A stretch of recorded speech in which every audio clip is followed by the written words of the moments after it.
پێشەچی بەخێر بێن کەناڵی پەیام بەخێر بن سەرچاوم وەڵی زۆر مهمە کە بڵێ پەرە پێ بدرێ لە بۆ بەرهەمی ناوەخۆ ئێستا و بابەتانەیمە هەمووی ناوەخۆیە ئافرەت دەچنی لە ماڵان بەس کارگەی گەورە بکرێتەوە قوماشەکە دروست بکرێ سەرچاوی ئیشەکەی زۆر سوودمان دەبین هەمومان نەک ئەو هاوردەی لە دەرەبینین ئێستا ئامایتمان لە سین لە تورکای لە هیند لە هەموو دەوڵەتەکان دێنین بەس هاوردەی خۆمانبی لە ناوە خۆیمانبی زۆر باشترە حتمما برێ و نەرەوە نییە بەس کە نەبیە عیلاجیوە نییە بەس هەبیتن هەموو لە خۆمان دەگەڕێتەوە هەم لە ڕووی ئیش هەم لە ڕووی دارایی هەموو لە ڕووی هەموو ڕۆچی لە خۆمان قازانجەکە برێ ئی خۆمان بیوەنیە ناوە خۆی خۆمانە خۆشترە کاری دەستی ئەوە من خەلی سێو لەگەڵ سابوونی زەیتی زەیتون تەبیعی دروستم کردووە ئیشی ماڵە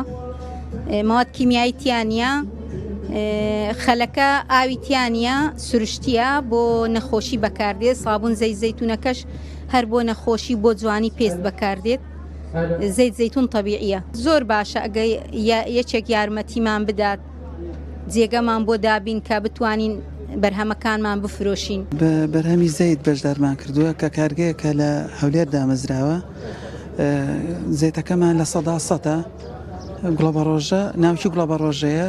بە پەستانی سرد ئەگوشترێت و لە فلتەرە درێت و ئەکرێتە ناو باشترین شت هاوکاری حکوومەتە لەگەڵ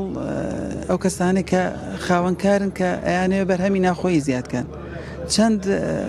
حکوومەت هاوکاریت کە باشترە بێ بەرهەمە ناخۆیەکە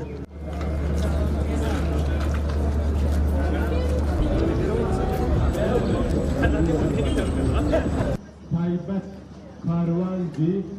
لەگەر کۆمپانیاستان درا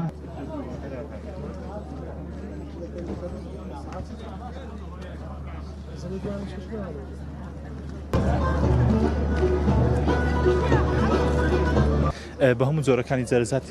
بەشداریمان کردووە لەو فستیڤاڵە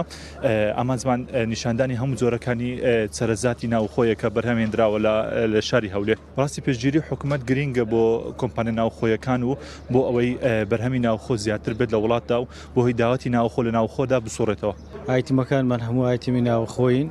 بڕاندمان زۆرە تقریبان 422 ئایتیممان هەیە ئایتیمەکانیشمان پێگاتە لە ئەعلەویات و ساس و کەچەب و مایانوس و زۆربەی ئایتیمەکانمان ناوەخۆیە تەبحان ئێستا حکوومەت یاری بکوشتان پاڵپشتی شەریکە ناوەخۆیەکان بکەم باشترە بۆ هەڵی کار ئێستا